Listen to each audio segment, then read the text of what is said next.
ఏదైతే జనసేన పార్టీ కమిటీలు వేయబోతున్నారన్న తర్వాత అందరిలోనూ జోష్ నిండింది జనసేన కార్యకర్తలు. మరోవైపు బాలినేని శ్రీనివాస్ లాంటి కీలక నేతకు 6 జిల్లాల యొక్క బాధ్యతను అప్పగించడాన్ని ఏ రకంగా చూడాలి?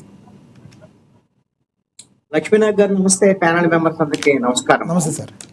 జనసేన పార్టీ ప్రారంభించి ఇప్పటికి పుష్కర కాలం అయింది.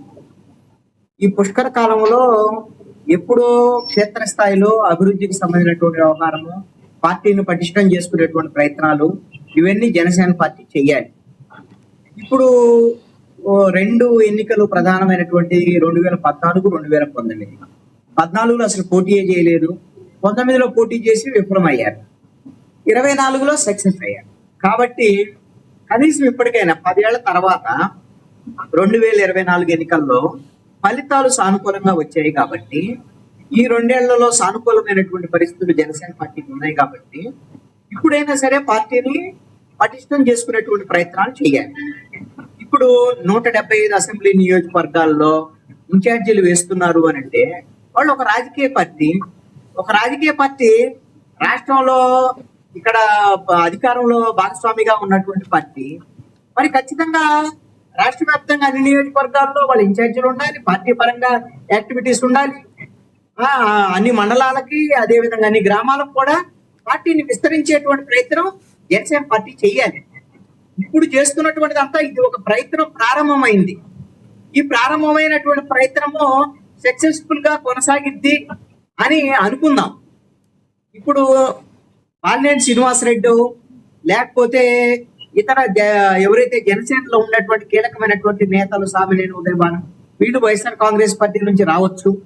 అయినా కూడా ఇప్పుడు యాక్టివ్ గా ఎవరున్నారు జనసేనలో వాళ్ళ కీలకమైనటువంటి బాధ్యతలు అప్పగించేటువంటి ప్రయత్నం ఇదంతా కూడా జనసేన పార్టీ చేస్తుంది. ఒక పార్టీ నడపాలి అని అంటే అంగబలం కావాలి, అర్ధబలం కావాలి, రాజకీయ చతురత కావాలి. ఇవన్నీ ఉన్నటువంటి నాయకుల్ని ఆయా ప్రాంతాల్లో నాయకులుగా తీర్చిదిద్దేటువంటి ప్రయత్నం అధినాయకత్వం చేయాలి.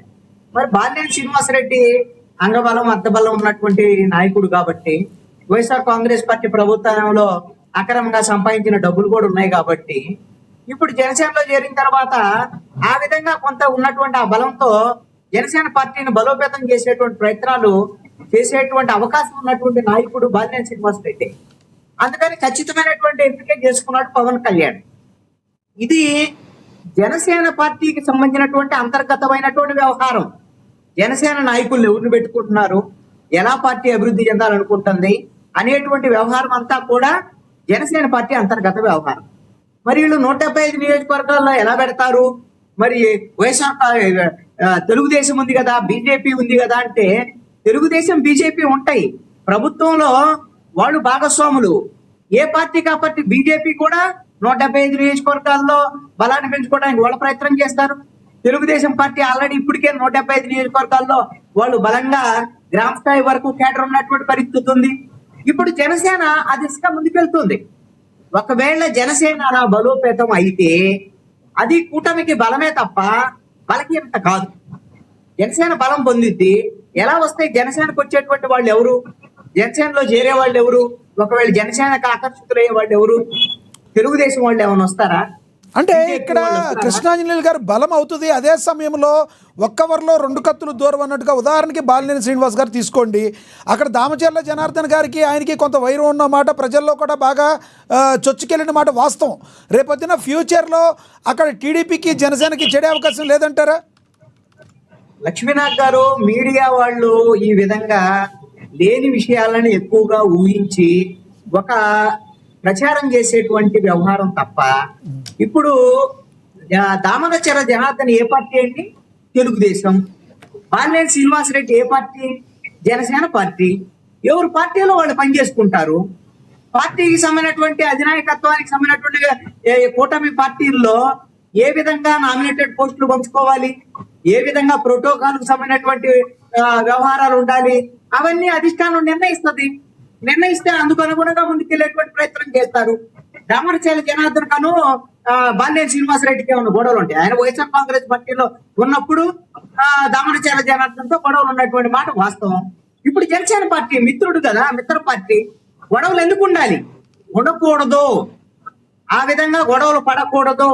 ఒకవేళ గొడవలు పడ్డారనుకోండి, ఆ విషయం ఒకవేళ దామరచర్ల జనార్దన్ తప్పుంటేనేమో అధినాయకత్వం నారా లోకేష్, చంద్రబాబు నాయుడు చెప్తారు. ఒకవేళ బాలినేని శ్రీనివాస్ రెడ్డి తప్పుంటే పవన్ కళ్యాణ్ చెప్తాడు, సర్దిదిద్దుతాడు. ఇప్పుడు మొన్న పిఠాపురంలో ఏం జరిగింది? పిఠాపురంలో వరదకు సంబంధించినటువంటి వ్యవహారంలో కుర్చీలు, ఫోటోలు వ్యవహారం ఇవన్నీ అడుగుతున్నాడు అనే దాని మీద వివాదం ఉంది అనేటువంటి దాని మీద ఆయన ఇన్ఛార్జ్ ఉద్దాయా, నువ్వు రాష్ట్ర ఉపాధ్యక్షుడిగా ఉండు, ఆ ఇన్ఛార్జికి సంబంధించినటువంటి వ్యవహారం ఆ పిఠాపురంలో ఒక కమిటీ వేస్తామని పార్టీ అధిష్టానం నిర్ణయం తీసుకున్నది. ఇప్పుడేమైనా పిఠాపురంలో గొడవలు వస్తాయా? ఏమి లేవుగా. అందుకని ఈ విధంగా పార్టీకి సంబంధించినటువంటి ఎవరు పార్టీని వాళ్ళు బలోపేతం చేసుకుంటారు, మిత్రులతో మంచిగా ఉంటారు, లేదా మిత్రులతో ఘర్షణ వచ్చినాయి అనుకోండి సర్దిద్దుకునేటువంటి ప్రయత్నం చేస్తారు. ఒక కుటుంబంలోనే అన్నదమ్ముల మధ్య సఖ్యత లేదు, అక్క చెల్లెల మధ్య సఖ్యత ఉండదు. ఇలాంటి పరిస్థితుల్లో అనేకమైనటువంటి సమస్యలు ఉంటాయి. కృష్ణాంజలి గారు మీరైతే ఈజీగా అయితే చెప్తున్నారు, కానీ ఇప్పుడు క్రింది స్థాయిలో కొన్ని చోట్ల గోదావరి జిల్లాలో కావచ్చు జనసేన బలంగా ఉంది కొంచెం ఆ జిల్లాలో, కాబట్టి నేను ఉదాహరణకి చెప్తున్నాను.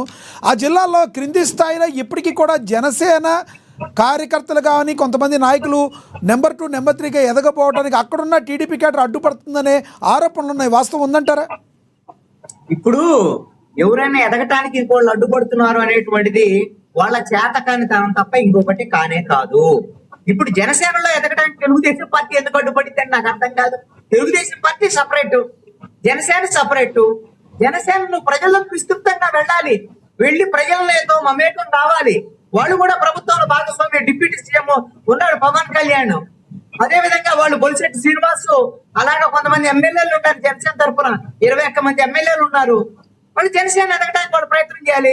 తెలుగుదేశం వాళ్ళు ఏం చేస్తారని నాకు అర్థం కాదు. మీరు ఇక్కడ గమనించాలి, 21 కాదు సార్ కృష్ణాంజలి గారు, మీ మాటకు అడ్డొచ్చాను. 21 మందిలో పవన్ కళ్యాణ్ గారికి 2 సంవత్సరాలు పట్టింది పిఠాపురం నుంచి. ఆయన్ని 2 సంవత్సరాల నుంచి పిఠాపురంలో ఏం జరుగుతుందో మీకు కూడా తెలుసు.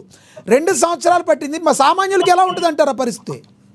పిఠాపురంలో ఏమీ జరగట్లేదు. మీడియాలో కథనాలు రావడానికి, డిబేట్ జరగడానికి మాత్రమే పనికి వచ్చింది తప్ప ఏమీ లేదు అసలు. అక్కడ ఆఖరికి మీరు కూడా మా మీద ఏమి లేకుండా అసలు ఏమీ లేదండి. పిఠాపురంలో వర్మ తన తెలుగుదేశం పార్టీ తరఫున తన పాత్ర నిర్వర్తించాడు, జనసేన వాళ్ళు జనసేన పాత్ర నిర్వర్తించారు. అక్కడ ఏమైనా అభివృద్ధి జరగటం లేదా? పవన్ కళ్యాణ్ ఎమ్మెల్యేగా ఉన్నాడు, అక్కడ పని జరుగుతూనే ఉంది కదా. మీరు గమనించండి, పిఠాపురంలో ఎక్కడైనా వైఎస్ఆర్ కాంగ్రెస్ పార్టీ గురించి ఎవరైనా మాట్లాడుకున్నారా?